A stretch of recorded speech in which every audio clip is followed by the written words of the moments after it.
So, this might be a little bit all over the place, so bear with me as far as that whole thing goes. Is there anybody in here, actually, Robin, you're doing black and white to color, right? Is there anybody who's doing the opposite? Is anybody converting to black and white? Anybody have any interest in converting to black and white? Okay, then we're going to do that right now. So if you could log on to our server, there's a file that I put on the server for you to download. So if we go to our class projects into the server, there's a file that's now sitting there called 06.dng. It's a picture of a tree. If you could download that to your computer, don't run it off the server. We know that that doesn't work very well. It's in the parent folder so it's in the Engelhard folder. If I put it in the Dropbox, you can't get it.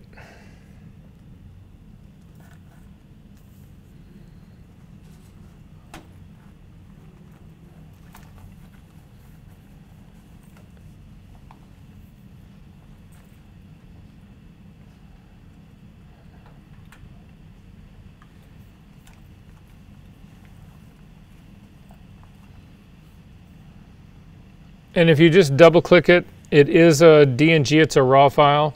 This is actually a file that was done by Bruce Fraser. It's the same guy who actually did the castle picture. So anyway, credit where credit's due. So if you double click on the DNG, it is a raw file. It should open up in Camera Raw. Has everybody got this open in Camera Raw? Are we good on this part? Okay, first thing is that when I look at this, it seems to be color balanced for me pretty well, but it seems radically underexposed. So I'm just going to click on the auto button underneath the histogram to see what auto thinks it should do. And I think that this is a better place to actually start to consider doing your color conversion to black and white with, is you want to start with a normally exposed file. Now, inside of Camera Raw, there is a black and white button that sits right next to the auto button. And if you click it, you can see it turns it to black and white. And then we could open this up in Photoshop. The problem that we have with this is that if we do this method, then when we get into Photoshop, we have lost the color content of the image. And the advantage to doing color conversion to black and white in Photoshop itself, as opposed to doing it at this stage of the game, is that you can continue to fine-tune, you can control how that conversion actually happens. So I don't know if you guys, have you shot a lot of black and white film in your life? Yeah, so if you've shot a lot of black and white film, has anybody done any sort of filtering when you shoot black and white? So it's sort of a classic. If you think back about the Ansel Adams photographs of like Yosemite and all that kind of stuff, his skies, his blue skies are almost black in his black and white prints. That's all done using color filters. So what he does, this is a little bit confusing. Again, you'll hear this on the video. I'm trying to think. Yeah, you'll hear this on the video. I'm going to do a little bit of something on the whiteboard, so hopefully this will make sense to everyone in here. It's a little bit confusing when you start talking about doing this kind of work because in conventional black and white film, we have a negative positive process. So again, you're shooting for a negative to begin with. And so so what you ultimately end up doing to the negative is what impacts the positive. If that sounds really confusing, you would be right. It's very confusing. Okay, so here's the deal. So we've got a sky.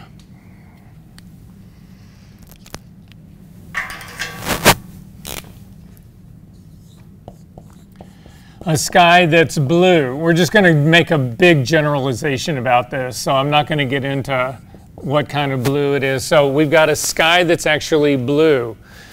So when you go to make an exposure on a negative, anywhere on the negative that ends up being clear will turn out in the positive to be black, right?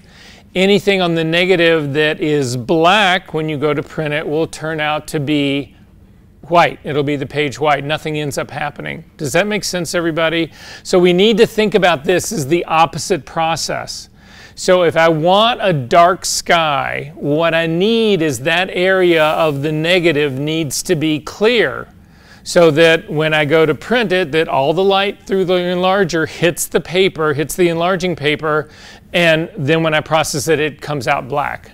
Does that make sense, everyone? Is everybody sort of on this page?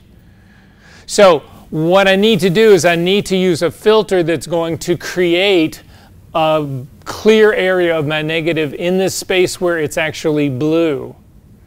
And so what I end up doing is that I use a filter that will absorb all of the blue light. That is not a blue filter. A blue filter will absorb all the colors of the rainbow except for blue, and it will allow the blue to pass through and expose my negative. What I want to do is just the exact opposite of that. I want to remove all of the blue light from my negative so that there is nothing there, and then therefore when I go to print it, it's a clear area of the negative and it ends up being black in my print. Does that make sense, everybody, what we're sort of going for here? So if you think of our color, Jesus. It's so hard to walk over here to the garbage can and throw that shit away, isn't it?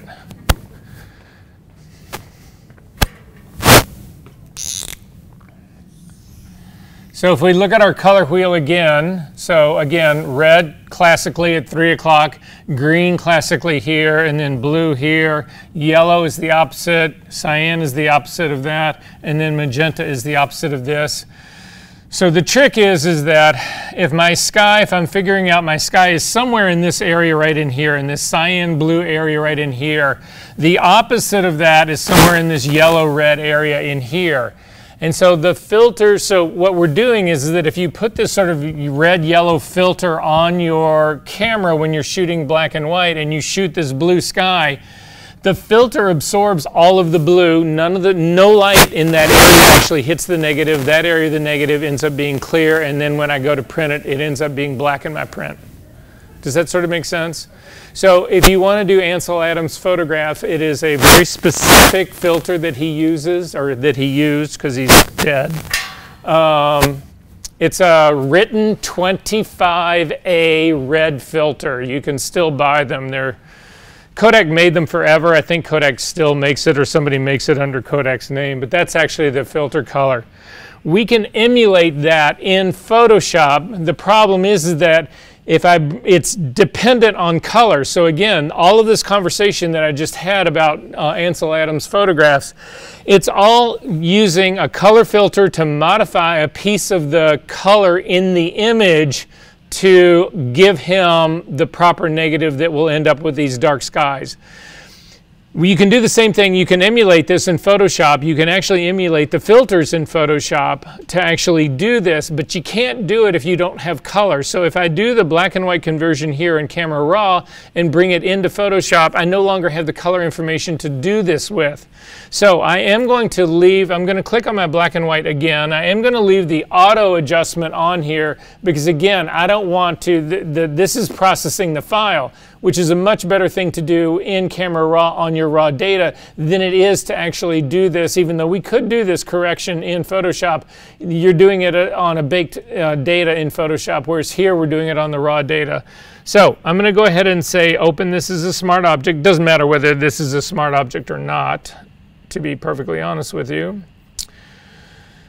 And then in this, we're going to then convert now into black and white. Now, I don't know if you guys know this as well, but our eyes are not really sensitive to black and white. So when the people who first started to develop black and white as a film, the negative film stock for black and white photography, they had to go in and try to get colors of a scene to translate to black and white. But it doesn't happen on an equal process. You don't just like remove the color of a color image and you end up with black and white. What most color, if not, well, not all, but most color black and white negative stocks actually did was they would take different areas of the color spectrum and convert them with different strengths to black and white. So how many of you have ever heard of the term panchromatic? Panchromatic for black and white film. What that was it was a way to sort of equalize all of the colors that you would see in a scene to be rendered tonally the way your eyes would expect it to be. The biggest problem though, how many of you guys, when you've actually shot your black and white stuff, your skies blow out? It's a classic. Skies end up being just the opposite of Ansel Adams stuff. They actually come out lighter than you would expect them to come out.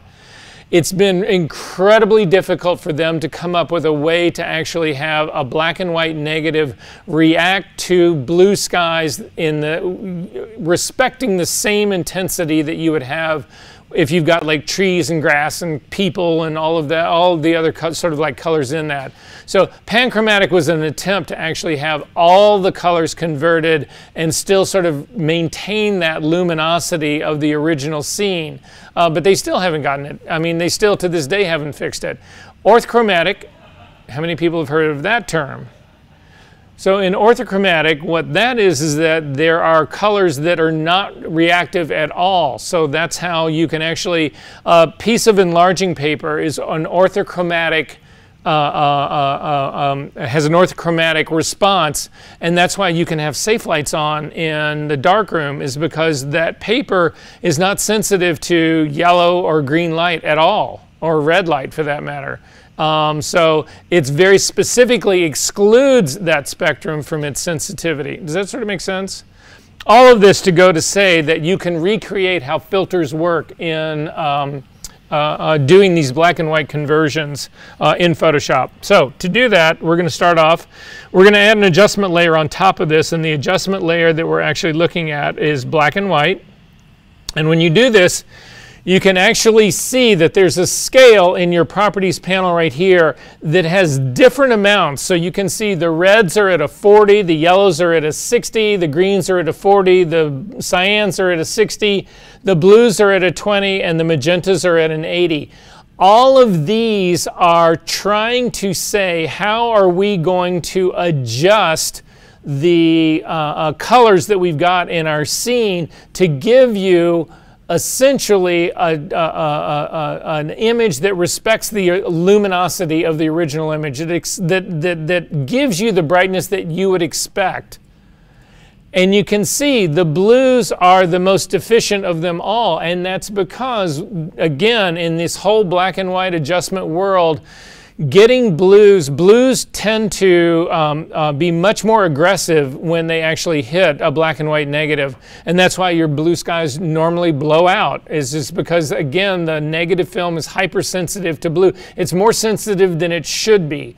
But because of the way they've designed film and also the developer that goes along with it, it's a battle that they've never won. However, we can deal with it here in Photoshop. So, but at any rate, that's what's happening here, is that different areas of this file are being assigned different luminosity values based on the sensitivity. And so that's why the blues are down, are so much lower.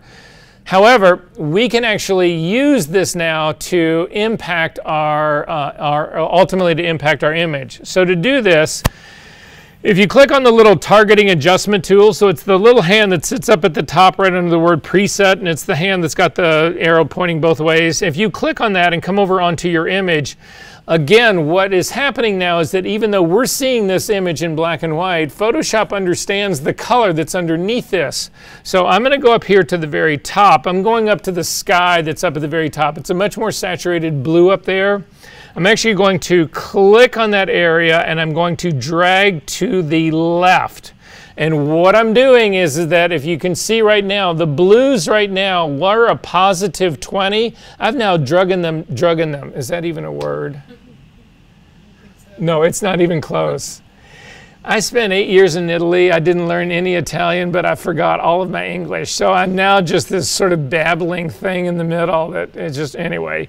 But, so what I've done is that, and you can see that there's nothing that's actually happened to the tree at all. It's just targeted that area and said, okay, we're not going to use the normal way to actually translate this to black and white. We're actually going to treat it again exactly the way Ansel Adams would have treated his to make his skies jet black. However, you'll see as we start to get down towards the horizon, that's not the case. It fades off as we start to come down to the horizon. If you turn off the adjustment layer, you'll see why, because as we get down to the horizon, we're no longer into that rich bluish cyan area here. Now we're into a much paler, more cyanic area down in here. So if I turn this back on, I can still use my targeting adjustment tool to actually go after the area that's down closer to the horizon. So I'm going to click on that and also drag that guy down, and then I'm going to do a version even more underneath it, and you can see it'll start to pull this part even further down. Now I think that puts in too much of an extreme transition line in here, so I'm going to back that off a little bit. If you just click and drag to the right, you'll actually feather that part back off, and you can see it. You can actually do this using the sliders as well. You can actually do those parts. The targeting adjustment tool, though, is critical. I'm going to back this off a little bit more because I think it's a little bit more believable. Anyway, what color, turn off the black and white adjustment layer really quickly. What color is that tree? What color are trees? Everybody in the world thinks they're green, right? Turn on your black and white layer again, use your targeting adjustment tool and come over to the tree and click on it and start to move it. And look what gets moved. The greens are untouched. It's all yellows. You'd be shocked at how much grass is really more predominantly yellow. Trees are more predominantly yellow. So again, if we had just grabbed the green slider, we wouldn't have gotten any movement on this at all. So this is a way to sort of like bump up the tree. Again, I'm looking to play contrast in all of this. It's a way to sort of play that game. I think the cliffs in the background are slightly a little bit too hot here. So I'm going to click on those and drive those down a little bit to pull a little bit more tone back in them. I think the tree also is a little blown out to me, so I'm going to click on it and pull it down a little bit more as well. And this is a way you can actually dodge and burn based on tone. And we're not doing any real dodging and burning here at all. But look at the difference. Questions about this? Yeah, if you're really into doing color work here, this is definitely a way of doing it. So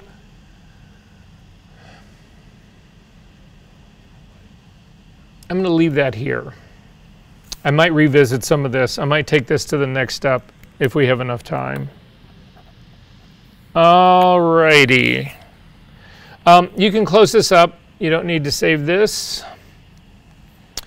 I want to talk about color grading really quickly. So if you go to our class session files, I think it's in, yeah, let's do this in, if you go to class number 6, I'm really just looking for a file that I can process in a different way. If we go to session number 6 inside of your student file for week number 6, there's a file in there that is 817copy.psd. Can everybody find that? It's a picture of a girl in the studio wearing some leotard-like thing. Can everybody find this image? Are we good on this? Okay, so we're going to actually talk about building a LUT. So what a LUT stands for is a lookup table. And the advantage of using a lookup table is that you can actually build a color correction, color grading in any given image that you're looking for. Again, what would not be built into this LUT is going to be any work that you did in this. So let's say this was a raw file. It's not a raw file, but let's say that it was a raw file and you had done some color work inside of Camera Raw and then reached this stage of the game right here. Your LUT will not actually do anything that you did inside of Camera Raw, but anything that you do inside of Photoshop, any place where we carry this on in Photoshop now, you can actually build into a LUT. And the advantage of doing that is that you can save your LUTs, and that they can then, you know, let's say that you want that sort of like, one of the color LUTs that I'm seeing so much in film right now is anytime you've got, currently in cinema right now, one of the big color gradings is that at nighttime you have these, the highlights tend to be really hyper yellow and the shadows tend to be really green. You guys know that sort of like color palette that I'm talking about? Anyway, I'll see if we've got a file in here we can try it on. But nonetheless, it's all done using LUTs. So once you get a color that you like, you can actually save that as a single adjustment that you can then apply to any other image, and you will get that same result in any other image. That's the advantage of doing LUTs. So we're going to build a LUT for this girl right here. Currently right now I've got a lot of I've got some guidelines in here. I've got some color sampler points in here. I want to get rid of all of that stuff. So I'm going to select the color sampler tool that's got the, you know, the eyedropper tool, and I'm going to hit clear all. That gets rid of all the little color sampler points that are laying around. And then I'm going to come up to the view menu and come down to guides and say clear guides as well. And that gets rid of the other parts right here. Not that you would have to do that to do any of this color work, but that stuff is a distraction for me. So the one thing that you need to remember about LUTs that can really screw you up is this. If you double click on the background, you'll then get a new layer that opens up. It's just going to rename your background, and it's going to call it layer 0. If you have an image that does not have a background layer on it, named background, you cannot build a LUT. It has got to be. So this layer 0 right here will prohibit us from building a LUT for any of the color work that we do on this image. So to change that, if you come up to the layer menu,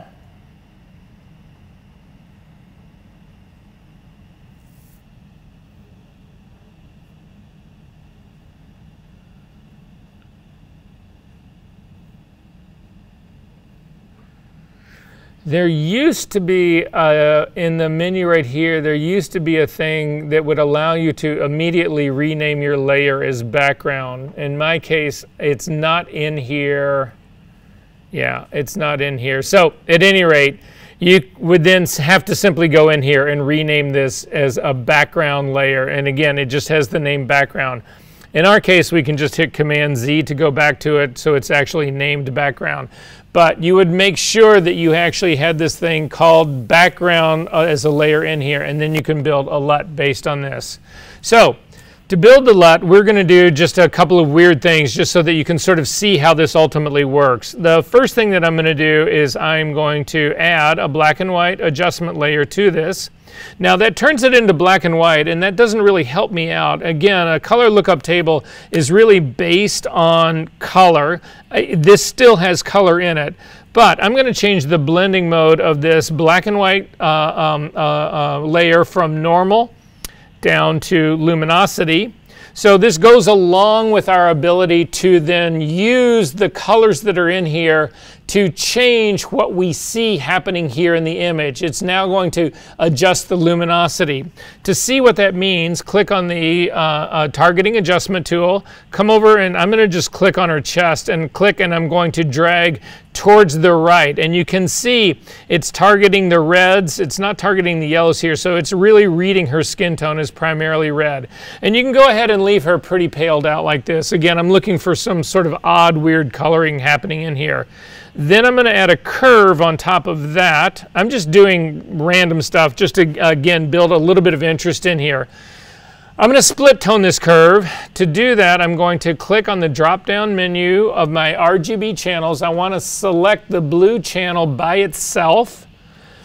This is the blue channel. If you then click on the shadow point, the point that's the 0, 0, 0 part of this curve, if you click on that and drag it up, what you're saying is you want to introduce more blue into the shadows. So again, we're going to split tone this guy.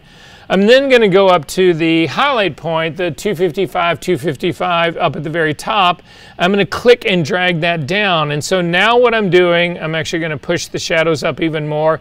What I'm doing now is I'm colorizing this by, I'm increasing the blue in the shadows and I'm decreasing the blue in the highlights, which is basically increasing the yellow in the highlights. And we can get pretty extreme about this, again, for you to actually really be able to sort of see what's going on here, to get some idea of what's actually happening in this. I'm going to add one more curve on top of this. And I'm just going to add contrast in it. We're going to use one of the presets for curves in here. So if you go up to the part where it says default, if you click on that drop-down menu, you can come down and actually say medium contrast, and it's going to add medium contrast. So now let's say this is a look that I really love and I want to keep this look going on. I can now create a LUT out of this. So again, it all has to do just with the look. This would be considered color grading. So I've got three files that are actually, three adjustment layers that are actually here that are controlling the look of this girl. If you hold down the Option key and click, you can see it's a pretty serious shift in the colorization of her. So I want to build all of this into a LUT. So to do that, come up to the File menu, down to Export, down to Color Lookup Table. So again, take a look at my image right here. It's up to the File menu, down to Export, and then down to Color Lookup Table. And a dialog box will open up, and it's going to name it with the name of your file, and that's a good thing here. However, because this is something that you can use on any single image that you want to use at all, this makes sense to give it a more meaningful name. So I could name this split blue yellow, and I'm just going to leave it at that, just so I can give me some idea of what I'm really doing in all of this. We don't need to add a copyright on this. However, you could add a copyright on this. In terms of the quality, in the drop-down menu, you do not want to do this in the high and maximum. Most of you don't have the computer that will actually do, well, it'll do it, but it'll take forever.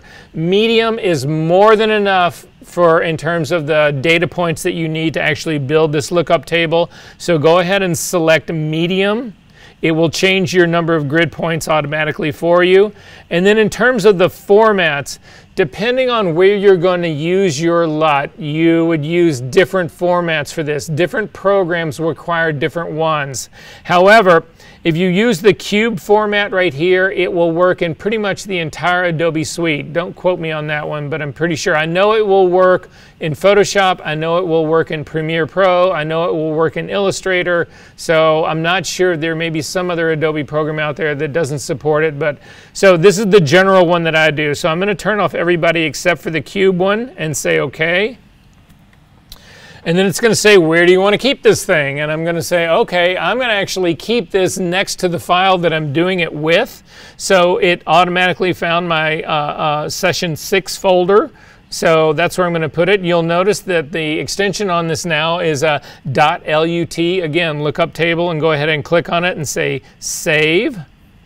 And it's now actually been saved. So for us to use it, if you turn off all the color layers that we actually have on here, to do that, I'm going to go back and just select my bottom layer. And then I'm going to add an adjustment layer. And the adjustment layer I want to add is Color Lookup Table, or LUT.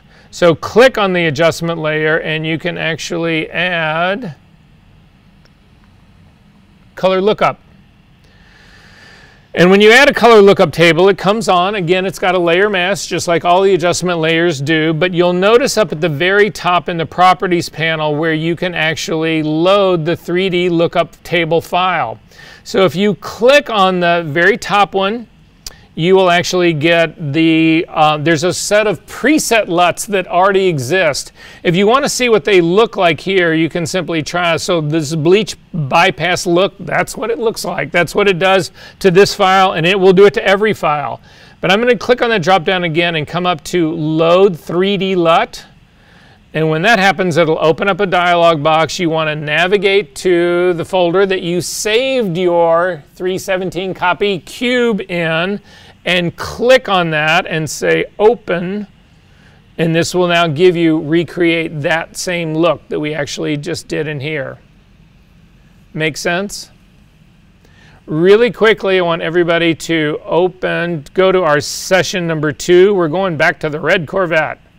So grab your session number 2. I think it's 2. Has got a copy of it in it. Yep, redcar.psd or redcar RGB. So with the red car actually opened in here, we can apply the same LUT to this. So again, I'm going to click on add an adjustment layer, and I'm going to add my color lookup table. I'm going to click the drop down menu, and I'm going to click on load LUT. And then I'm going to, again, navigate back to my session number 6 where that 817 cube copy is. I'm going to click on that and open it. And now it has actually run that same lookup table on this that it did on the girl right here. So that's why this thing has been split toned. Again, it's added a lot of blue into that, what was that red. So anyway, you get what's going on here. Make sense? So lookup tables are a great thing. You can actually, this lookup table that we've built here, you can use that in all of those other Adobe products if you want. So just so that you know.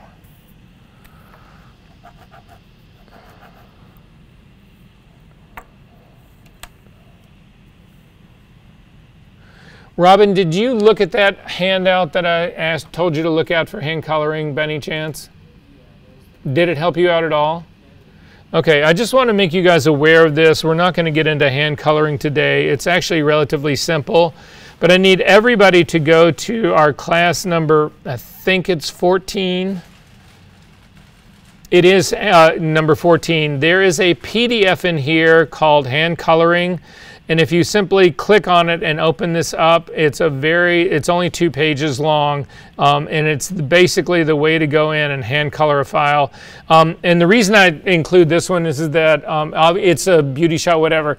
Everybody knows flesh tones, so this is a really good example to actually look at. So if you want to get into doing black and white hand coloring, whatever, this is something that you should save to your collection and go in and look at. It actually does, again, it requires you to be able to pre-visualize this stuff and actually hand paint it all in, but it's nonetheless, it's a way to actually hand color it. Last week we looked at the neural filter that would also hand color. Again, the neural filters they're most, if not all, in beta right now. To get to the neural filters, go back into Photoshop, go to your filter menu, click on the drop-down menu, and come down to neural filter. In my case, I can't do a neural filter on this because I've got my adjustment layer selected. But if I go back to my background image now and do the same thing, neural filters is available to me. And when you open this up, it'll actually give you different neural filters that you can actually use. So what neural filters are is they're filters that are driven by AI. So what ends up happening when you use these things is that a couple of things. Some of the filters only work up in the cloud. Some of them will actually work locally, but you have to actually download the filter to do it. So you'll see if we actually look at the filters, there is one that comes down to colorize. So colorize would be one in a way to take a black and white filter and actually run on it to actually create this stuff. So I just wanted to make everybody aware that these things exist. None of these have been made official yet in the sense that they have been actually rolled into Photoshop as a permanent filter. There's a huge disclaimer about all of these. Sometimes these things work out really well, sometimes not so well. If you see this beta tag on this one, like this depth blur right here, this beta tag, that means it's even less refined compared to the other ones. The other ones are further along in the game in terms of how polished they are and how likely they are to make it into some final version of Photoshop. So I really just wanted to point these things out to you. The super zoom, actually, there's a version of that exists in Camera Raw right now that lets you upscale, again, based on artificial intelligence, not based on just just duplicating or not. It's not just based on taking a single pixel and making that single 1 pixel a 4-pixel square, which would actually increase your image fourfold. So at any rate, I just want to make everybody aware that those things are in here as well.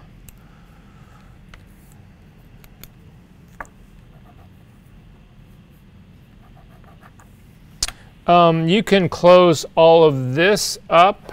You can hit cancel on the filter drop down. You can close up the car. You don't need to save that. You can close up the girl. You don't need to save that. The next one I want to look at, and this is going to sort of continue in our ability to, this is sort of a retouching issue. Did we look at vanishing point retouching in this class yet? Have you seen where we actually map out the interior of a room? Oh, hang on 1 second. I got to add something to this.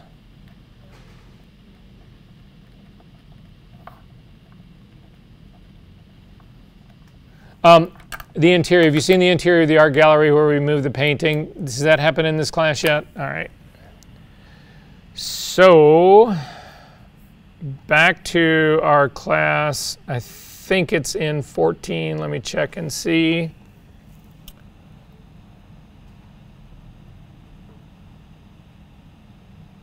Yeah. So if you go into our session number 14, inside of that there's a folder called Vanishing Point, and inside the Vanishing Point one there is a file called vanishingpoint.psd, and it's a picture of a dog standing on a deck. Can everybody find that? All right, if you double click on this, if you do not get this warning, you do not have your color settings set up correctly. So hopefully you did get this warning. If anybody not get this warning? All right. Yeah, but that's just because that got reset. So, say what? I'm sorry, what? Yeah, it's in week 14. Inside of week 14, there is a folder called Vanishing Point. And inside that folder, ironically, is a file called Vanishing Point. No? So you're in week 14, right?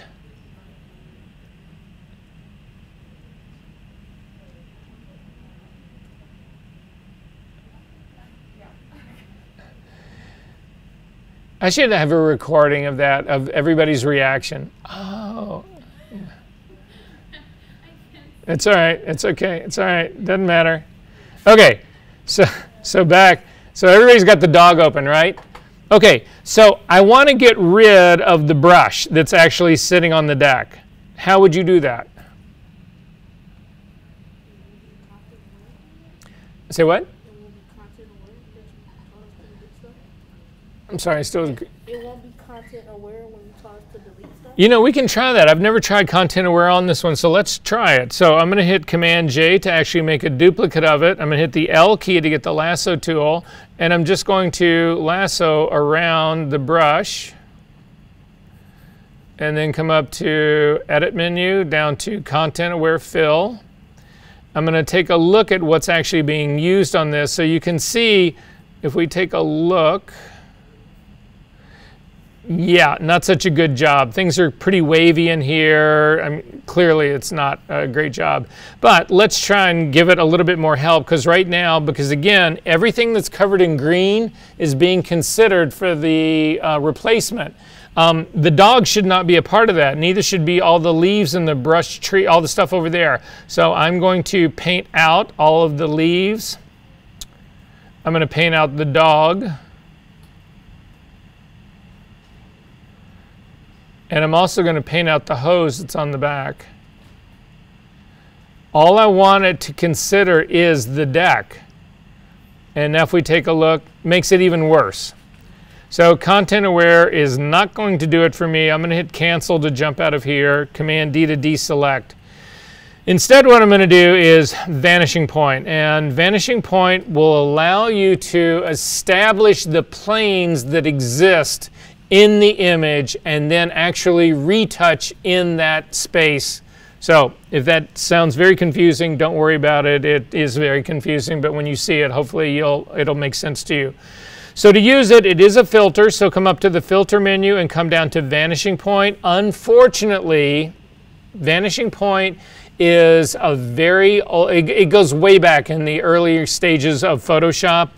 It is not, it doesn't, you cannot use vanishing point on a smart object. So you've got to use it, even if your base layer was was a smart object, your copy would have to be a rasterized version of it just to be able to do the work that we're going to do here. So to do this, come up to, again, the filter menu, down to vanishing point. This will take you into its own workspace. This is like other workspaces, sort of like Select and Mask is its own workspace. So this is another one of those. Now, I've actually got a grid that already exists in mind. When you went into this space, do you guys have this blue grid that sits on your image? Okay, we don't want that blue grid because we want to make our own. So just hit the delete key, it will get rid of it. Then if you look at the tools that exist on the top left-hand corner, you want to click on the one that's on the very top. That is the grid line. And then we need to drag out a grid line in perspective. So to do that, click on, I'm going to use the lines of the deck that are actually available to me. I'm going to click on just the line that's sort of in the upper left-hand corner, and I'm going to come down as to the sort of like sort of more the middle part on the left-hand side. I'm tracing the line of the space that's between those two boards. So I'm going to actually click a second point down there. Then I'm going to come over and I'm going to do another line, and this one gets a little bit tricky, and this is what I want to show you guys. So everybody take a look at my screen to make sure we don't screw this up. So if you zoom in and you take a look at the lines that are cutting across, the lines that have been cut, you'll actually see the line that we're drawing across. I need this blue line right here to be parallel to the cut line that's right here. Because again, what I'm trying to establish is the perspective of this space that's actually here. Now I need to, so I can trace one of those lines to sort of get some idea that I am keeping it. Again, what you don't want to do is this. So you'll notice now if I do this line right here, it will still allow me to get over and click on another one of the spaces between the boards. However, the left and right edges will be in perspective, but the bottom edge right here and ultimately the top one as a consequence will not be, because it's not running along the parallel cut lines of what exist in the deck. So again, I'm going to keep this up more like this, and I'm actually going to grab, I'm going to use this space that's right by the dog's foot. And the reason I'm doing that is that because the dog actually is blocking a lot of the other lines, and so you need to make sure that whatever line that we start with, so if I were to go over like in this area right here, if I were to click on this line, the space that's in between it, do I know exactly which one of those is the space coming out of the dog's backside here? And I don't. So I'm actually going to use this space that's right here that I can actually see going all the way to the back. I'm going to zoom back out. So again, you want to make sure that you're sort of keeping that our bottom line here parallel to the cut line in the lumber. And I'm going to click there. And when you click on your third one, it will actually complete the corner that's actually going all the way back. So now I've got lines going all the way back, but now you will actually still are in control of it. And what you want to do is drag this back to the back. You need to do the same thing in terms of keeping that line parallel so that the line in the back at the very top is parallel to the one that's here in the front. Does that make sense what I'm going for here? If you get this correct, then your transform will be amazing. So I'm going to zoom into the back here, and just take a look. So I'm tracing again that the same space that I started with up by the front of the dog, and I'm going to click again, and you will now see that it actually has laid a grid out in between all of those spaces. It now understands the plane that this is on. Does that make sense, everybody, what's going on?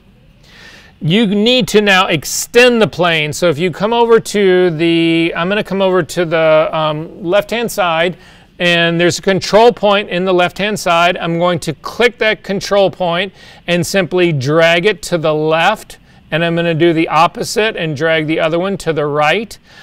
Now in this case, I'm also going to do the top and the back, and I'm going back. You'll see it working like we're on a pasteboard right here. But this is why we can't actually use the, well, that actually came off.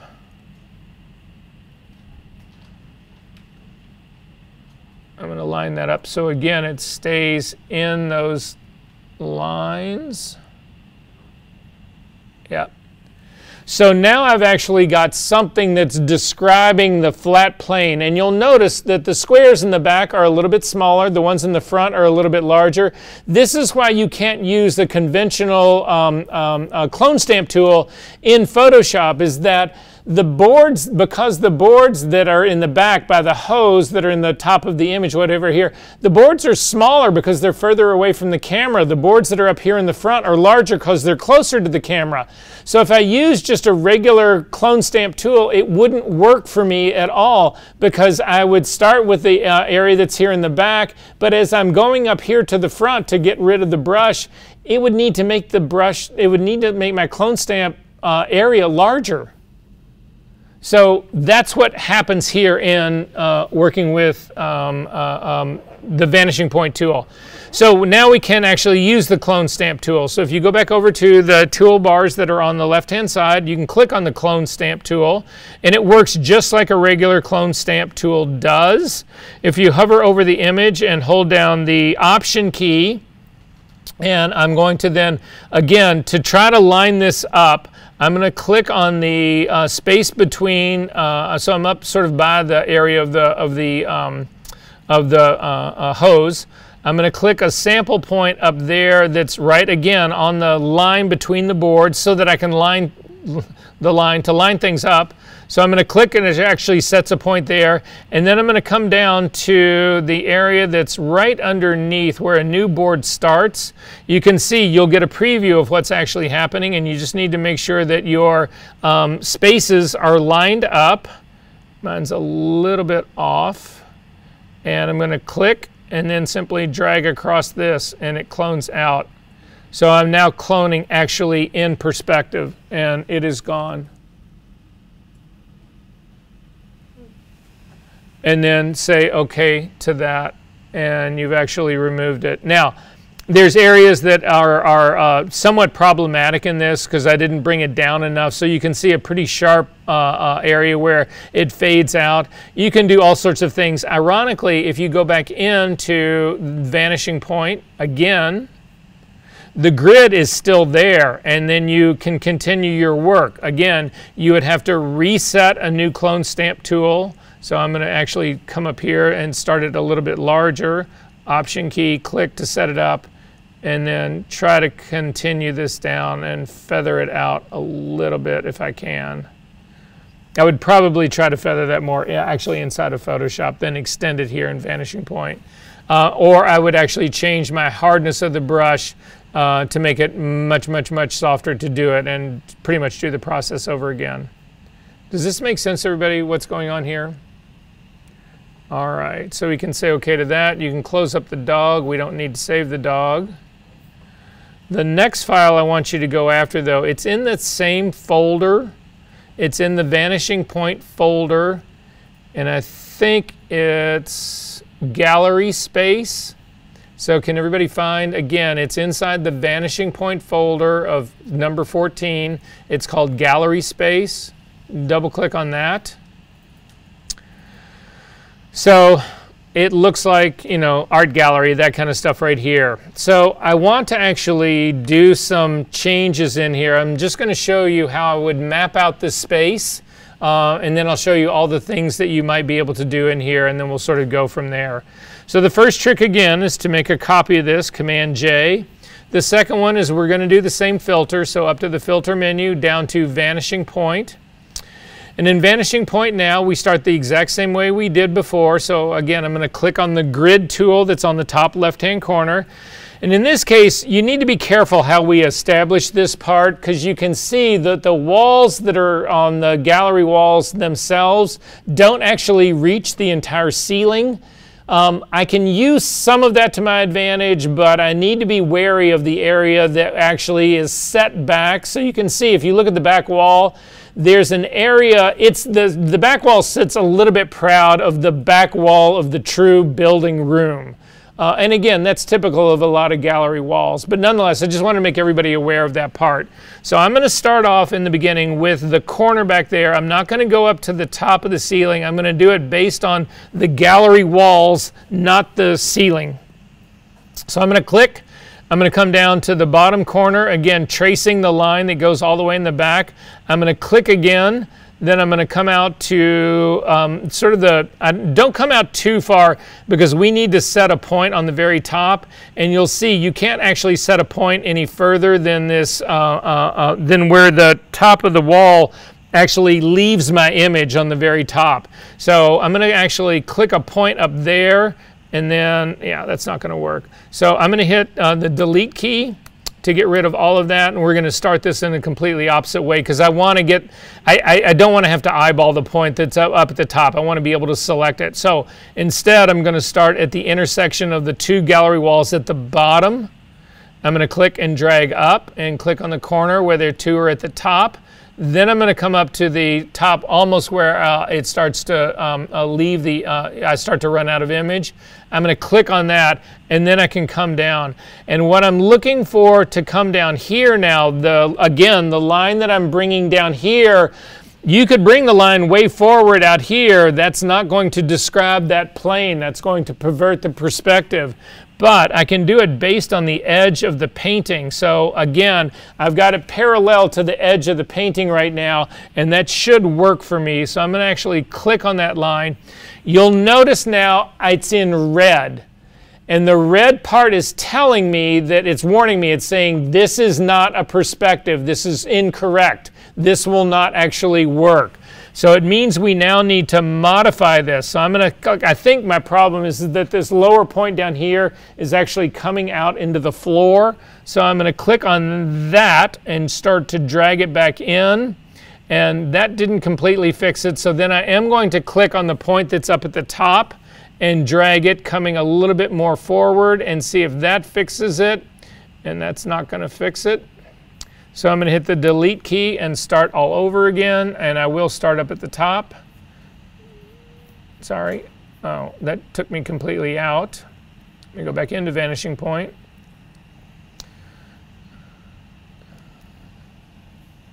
And I'll start at the top, come down, click, come all the way out, click, come up to the top,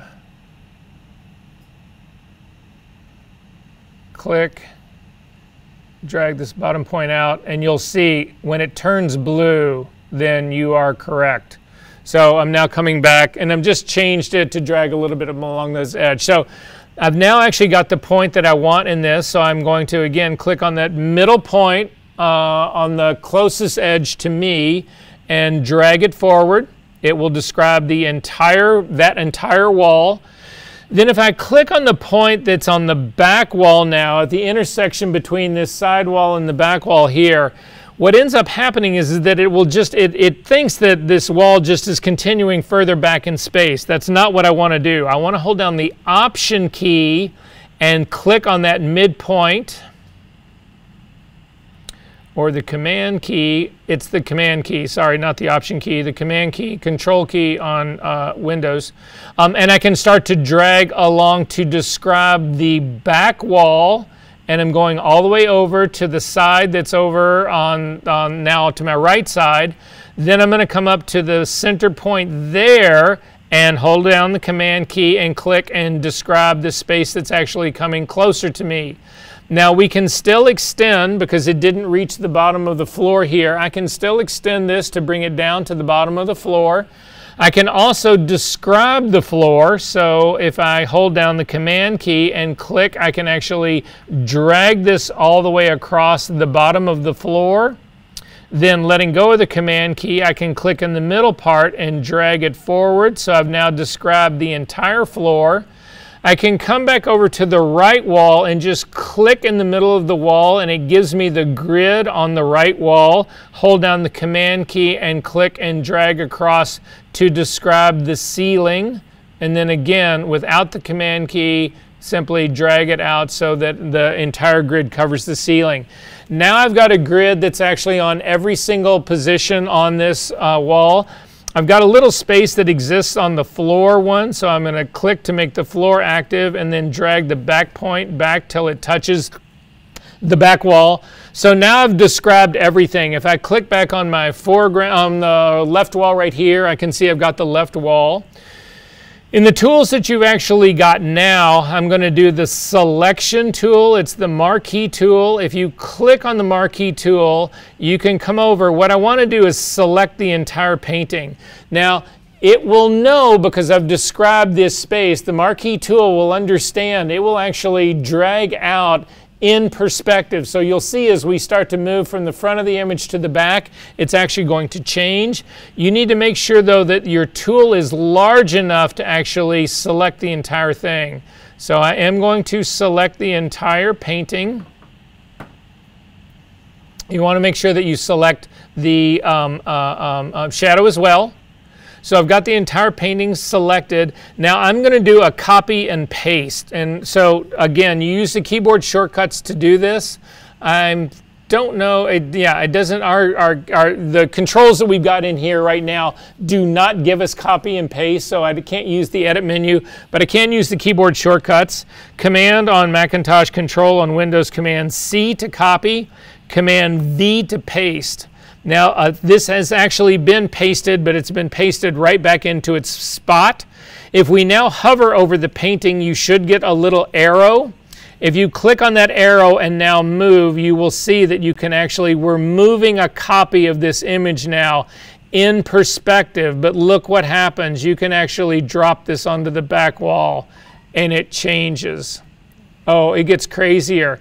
We can bring it over to the right wall and it now is a mirror painting on the right wall. You can take it down on the floor. You can actually put it up onto the ceiling. No, it's nuts. So when does this really come into play? Well, if you do things like this, so I'm just going to put it over in this spot over here and just hit the enter key, and now I've actually moved a painting over onto the other side. So again, you can see that the shadow part, the wall part around it doesn't completely match, so I would simply retouch out the wall part that's on this side and the painting would be flipped onto the other side. Crazy, right?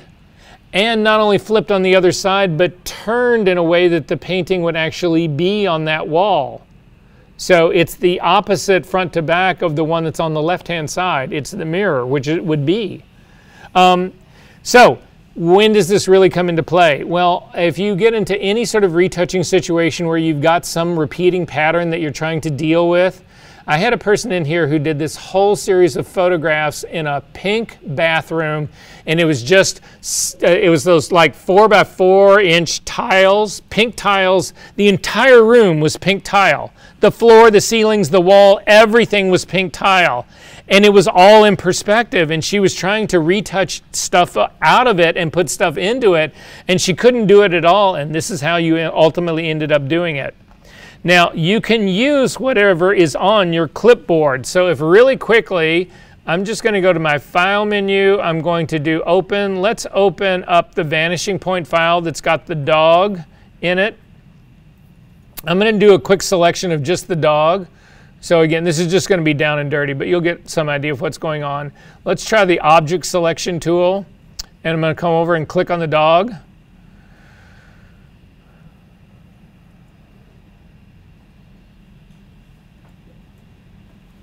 We'll get through this part, guys, and we'll take a break.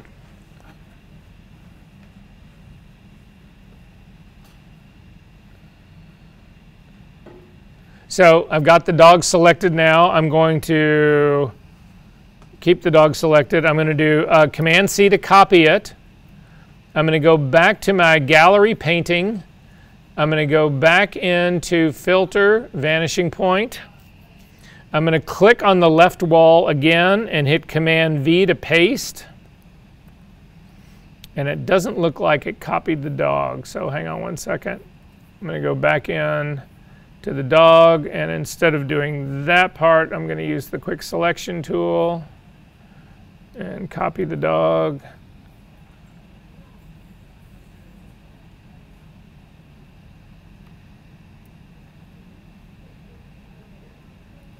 Close enough. Command-C. Back into our vanishing point gallery space. Filter, vanishing point. Say OK to that. Command-V, actually paste the dog. And usually it always gets pasted on the upper left-hand corner. But the minute you click on this and drop down, the dog will then go into perspective on the back wall. And you can see, so you can actually bring other artwork in here. You could bring your own artwork in here and say, that would be great. You can hang all of your artwork in all of your open spaces in the railways. And what would be even cooler is you could do pictures actually of the empty railway, of the empty staircase on the wall next to the empty staircase. I love all that inside stuff, right? Are there questions about any of this? Okay, I've got, let's call this 2:40. Let's do a hard 10-minute break. So come back at 2:50 and we'll do a bunch of other stuff. Somebody please remind me to start the recording again.